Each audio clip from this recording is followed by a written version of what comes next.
Korsky, and on this wonderful, steamy, warm evening here in Portland, Oregon, I'm joined by my two most excellent friends and co-hosts.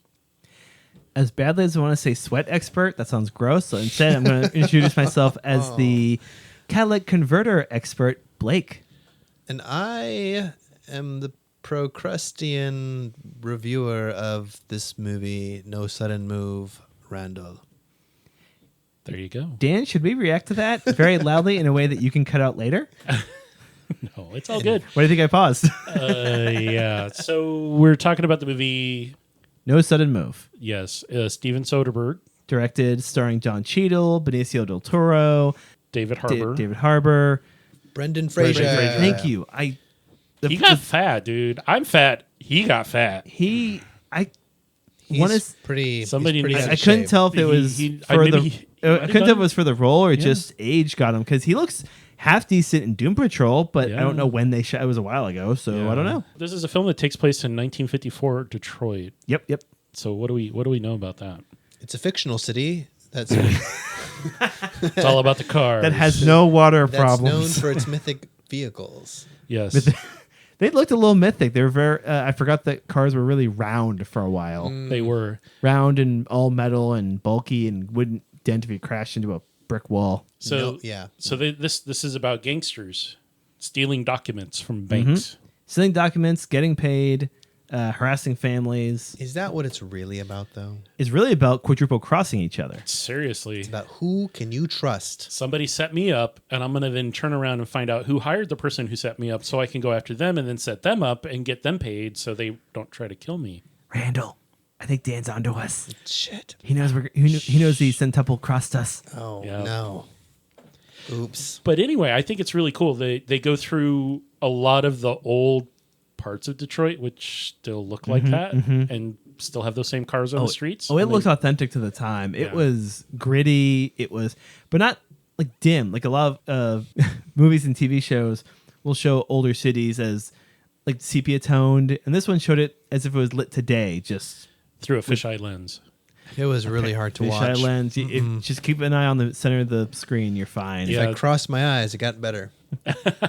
But the colors were great. There was a lot of sepia, but it still gave you splashes of color. Yeah, the insides of the houses looked really true to form. Yeah. Like they found Yeah. some really old houses that still look like that, and just like, hey, we're just going to use your house as is, because there was a lot of that really creepy old wallpaper. And the film has some violence in it, but it's not super violent. The language, yes, it comes and goes, but it's not necessarily for kids. It's a slow film. It's a very slow film. It's really kind of boring in parts. It's rated R. You 'Cause watch they're it. just driving around. You watch it for the acting and the dialogue. There's no green screen or blue screen. No. It's just action on the screen. Don Cheadle, for me, was just the key reason to watch. I was fully invested in what was happening with his character.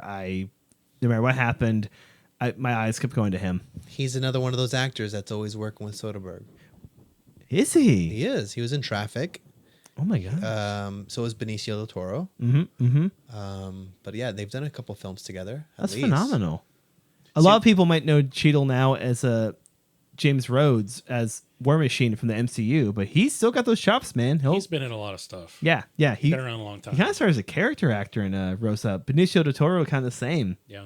There's some really interesting, like John Hamm. He plays kind of Oh, a that's sort of right, John crooked Hamm's in FBI it. Crooked FBI agent, maybe kind of, sort of. You don't know. He knows that, and we're not going to plot spoil a lot, but we're going to say he gets some money at the end. Well, someone's money at the end. He does his job. And returns it without question. And a little, here's extra. And the thank you is, here, pick any of those scotch bottles over there off the wall. Yeah. That's not too spoilery. I think people will see it and go, ooh. Matt Damon was not believable. That's the only problem I have with his whole part of the end of the film. He tries to play this hard, old, grumpy, like, hey, I worked in the automotive industry and left them because they sucked. And now I run the show. That's interesting. I took his role as an accountant who's just burned out and just wants to get his stuff done and was getting right to the point and saying, I just want to go home. Here's the thing. Bop, bop, bop, bop, bop. All right, cool, great. I want to go home. That's how I took it. It was more of just a high up accountant who just was like, I'm done. I'm done with the wackiness. He was the owner of That zoo Group. that he bought. that too, but there was an automotive industry group that he ran, and they're the ones that it was a conglomerate of like 3 of the big manufacturers. 3 to 4. Which is based in actual history, unlike the other episode, American the Motion Picture, which is quote unquote based in history. Based on history, not based in history. There you go. I agree with all these things. All right, so Actually, Randall, do you have an actor you couldn't take your eyes off of, or did the fisheye throw you off too much? I couldn't take my eyes off of Don Cheadle. He was great. Benicio del Toro kind of bugged me. Matt Damon, I have a few things to say about him, but I'll wait. you'll reserve those. I will wait until it's time to spoil this thing. Fair enough. But yeah, I think there was a lot of great actors. John Hamm, wanted more of him. I felt like he looked like he was stepped off the set of Mad Men. Yeah. You know, he was right back in it. And I was like, he totally was. Kieran Yeah. Culkin was the other name I couldn't quite Kieran grab. Culkin, Yeah. I enjoyed him in that. also known as Roman from the Billionaires movie. No show. Succession. Succession. So my favorite character out of all this, because she's totally trying to work every angle, is Frank's wife. Oh, that's a good pick. That's Frank's a really wife good pick. totally used everybody, and to some people's surprise. Oh, Ray Liotta was Frank. Yes. I totally spaced that Ray Liotta was in this. This is a stacked movie, folks. Oh yeah, he was not looking so great. He looks looking better rough. than his Chantix commercials. Yeah, I was Yeah. going to say at least he stopped smoking. Oh, Wink, good wink, for nudge, him. nudge. Good for him. He looked more human than those ads. Yes. It's like, how much are they paying you? No, she was great. I actually gasped at some of the scenes she was in. And granted, I fall into every movie I'm watching. I don't ever spot the disbelief is always suspended. I think, we've been talking about the film a bit. We did enjoy a few beers, but we want to, we have our favorite characters. And actually, Frank, I think, is one of the people. Maybe it's Frank that says this, but like self-interest is the sincerest form of flattery. Like to me, it's like that. To me, is a most excellent. I really just want to care about myself and know that I got to take care of me. That is a and good not quote. worry about all the other gangsters in the room. But I know, Blake, you had a really interesting one too. I wanted to steal that, but I didn't. Since we mentioned the actor, Mr. Matt Damon had the line, "I did not create the river. I'm just paddling the boat." That feels perfect for me right now, where I didn't make the situations I'm in. I didn't make the world as it is. I'm just keeping afloat and trying to get to shore, man. That's it. Yeah. It also fits his character in my eyes. Yeah. I've got my quote that I like from the movie. It comes from Mary Wirtz. I would make breakfast. In context, It doesn't need context. That's such a good line. Yeah. Okay. I'm going It's to a just normal start Monday morning. I'm going to start bleeding from the eyes and just not comment on it. Hey, I love it. Yeah. Ow. At least she doesn't get shot in the head. What else do we want to say about this movie that feels like we just have to talk about? Obviously, everyone's talking about it. The fisheye. I like the pacing. Fisheye aside, I like the pacing where it felt nearly real time, but skipping where it had to. The format felt a little Procrustean. A little forced. A little forced. A little crammed in. So my confusion with the film, A little Procrustean, if you will. my confusion was based around, there are 2 subplots. One is the document, which was eventually gathered and stolen from the boss, and the other is the book.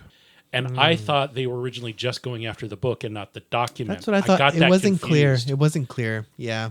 The more I think about this movie, the more I'm actually disliking it.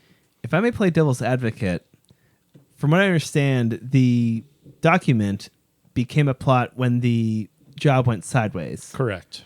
It might be why I like this movie. I love heist movies because the job always goes sideways, Well, and this felt very, hey, it's a simple job, no big deal. Oh, no, we have to think on our feet and figure it out. And Well, you know, the dude was going to kill them all at the end anyway, yeah. regardless if they got the document or not. That was the plan. That's why he took his mask off when he went in the house. He's like, well, it's over now.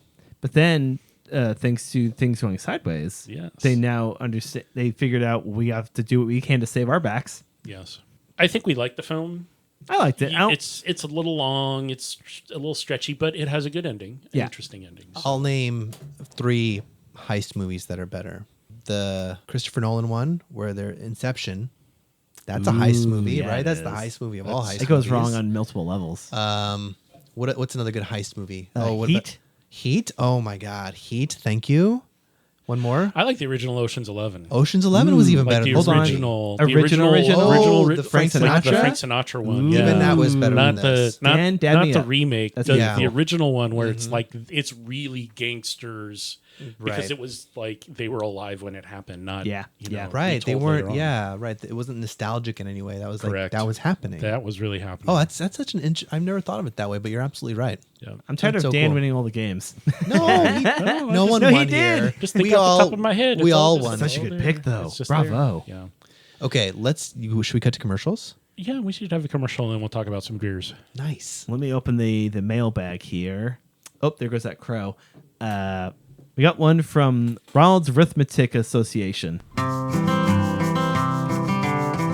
Hi, I'm Ronald, and I was in the hit film No Sudden Move. I definitely lived to the end. Wink. Here at my arithmetic college, we teach thugs, perps, punks, and gangsters how to do all the good arithmetic. You can count stacks of bills in 50s, 100s, heck, even 150s. And if you get double crossed, we're going to teach you how to count down the days until you get revenge on your partner and try to double cross you, or triple, or quadruple cross you. That being said, we also have classes on how to quintuple cross somebody. Don't know what quintuple is, but I'm not made for arithmetic. I'm just made to teach it.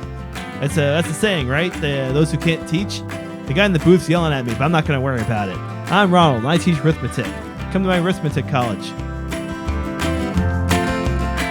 Thanks for hanging in there and listening, everybody. This is Dan, and we're talking about the film called No Sudden Move. This was a really interesting, long, drawn-out, I guess you'd say gangster drama. Yeah. 50s drama era. makes sense. 50s era gangster drama. And we had a couple of good beers with it. I don't know a Detroit accent. I refuse to do Boston anymore. Okay. We had the first one that we had was Migration Brewing Patio Pale Ale.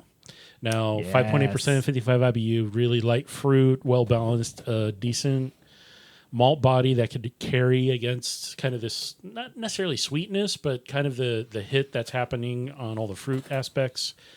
Really liked it. I think we all three enjoyed it quite a bit. It had a number of... There's good flavors. If I can ask a question, Dan, Yes.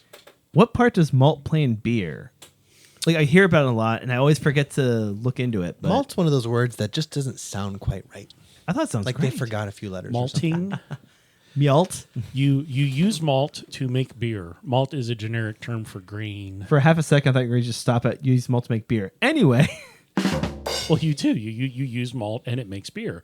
Okay, so basically you have grain, and if you crush or dry the grain out, then crush it a little bit, and then put it in water at a certain temperature for a certain period of time, That's malt? that creates what's called wort. W-O-R-T. Okay, right. Malt I is the remember grain.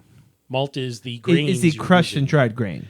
Well, it's just malt doesn't have to even be kilned. It can be raw, anything. It just typically you use something that's been kilned or dried to a point, and then you crush it to open up the husk of the kernels from not the stems, but the little seed Like the actual parts. seed pods. Yes. Oh, I'm not sure if I ever knew that. And that, folks, is what you call science. What's your science name, Dan? It's Dan K, the Science K. K, the Science K. That should be a segment on this show. Yeah, we could talk about weird, stupid things that I don't love really know that. anything about. No, but beer. When it comes to beer, you are definitely a scientist. Yeah, well, I've made a few, but as a home brewer, not a professional. Even though I have been paid, I've been paid once to make beer. So I Hashtag guess that humble makes me. brag. I guess that makes me professional, maybe You're a professional in a- something, all right. in a former Wink. life. Yes, when you have malt, the lighter the roast, the lighter the color. The darker the malt color, the darker the beer color. That makes basically sense. it. It's pretty straightforward. Very cool. The I water's genuinely gonna pick up- forgot that. That wasn't me setting Yeah. you up. Oh, no. The just like, oh, color yeah. of the malt is going to color the beer. The amount of sugars that are, or starches that are pulled out of, and proteins pulled out of the grains and the husks determines the sweetness. Oh. The amount of yeast eating and how much is left over determines the original gravity, which is where the amount of sugars are when you add the yeast, and then the final gravity is how much sugar is left over after the yeast has eaten its bit. Final Gravity sounds like a great Soderbergh movie. I'd watch it. Well, there's Terminal Gravity Brewing. Right, I know. Terminal yeah, and, right. and Final Gravity are interchangeable terms. They mean the same thing. Oh man, that's What's so fun about cool. the Soderbergh movie Final Gravity is that Matt Damon's every role in it. He plays himself today, yesterday, and tomorrow, all at the same time. Have any of you actually reached terminal velocity? I No. Hit final gravity? I have once. I hate heights. I Oh couldn't do man, it. yeah, No. it's fun. On a plane, maybe, but Oh not- yeah, maybe on a plane. Well, I guess you're moving faster than terminal velocity. yeah. What's terminal velocity? It's like when you fall out of a It's when you're falling at the maximum speed you maximum can fall. speed, your body can And fall. I'm flop Yeah, sweating, so right. I want to change the subject. What about the second beer, Dan? Okay, so I don't like heights or the ocean. The second beer that we had in a bottle, not a can. The first one we had in a can. Oh, yeah, that's was actually right. purchased at Migration Brewing over on North Williams because we went there for dinner and I bought some beer there. The West Coast style IPA from Sail Brewing, which is one of their year-round beers. Both of these are year-round from the respective breweries. Full Sail's out in the gorge, out on Highway 84, out there in a nice little quaint town, and they make really damn good beer. This was I out keep of a, hearing that. This was out of a variety pack that I got at Costco that had 4 different beers. This was the one that I had the most left over for us to enjoy while we watched the film, and it was actually a good West Coast style IPA. It's just a lot more heavy in the bitter flavor profile. That has Cryo, Citra, Mosaic, Simcoe, and Yukonot, which is basically all of the West Coast hops. For the flavor of this one, if I had to pick a genre, quote unquote, I'd say most Zack Snyder movies, they're often a lot of slow motion. You can kind of sip at it and go, all right, this is happening. All right, cool, whatever. Both were good. My Yeah, recommendation, and I think all of us would really suggest doing like the patio pale, something that's a little bit less heavy in alcohol, but something balanced that's going to hold up. Because you're going to want to sip. You're not going to want to just pound it because it's like it's a slow moving movie. It's really like you got to keep pace with the film by just not chugging it. Yeah. Any other styles you'd recommend with this particular film? Yeah, in I- case people aren't into pales. Yeah. So the other recommendation that I was thinking about would be finding a nice sour beer that's not funky.